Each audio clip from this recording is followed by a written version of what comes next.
parašyk man asmeniškai ir paragink savo draugą, jeigu nori sužinoti, kokios spalvos iš tikrųjų turi būti tavo sperma.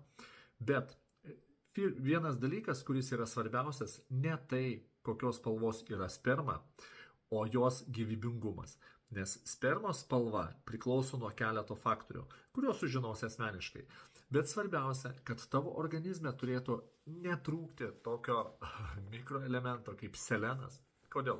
Todėl, kad selenas dalyvauja daugelį procesų. Ir tavo sperma, jeigu trūksta organizme seleno, nejuda.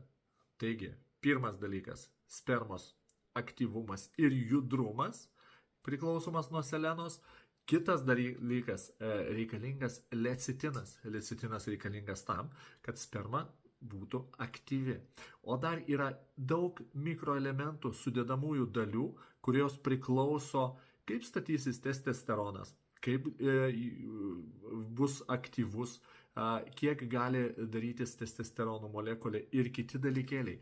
Todėl bus įdomu ir jeigu tau įdomu, o tai daugeliu atveju priklauso ir vaisingumas, ir vyrų pajėgumas, ir kiti niuansai. Parašyk man asmeniškai ir pasikonsultuokim. Pasikonsultuok su manim, nuorodą palieku į Telegram kanalą čia ant video, arba susirasi, kur su manim susisiekti profilio aprašyme.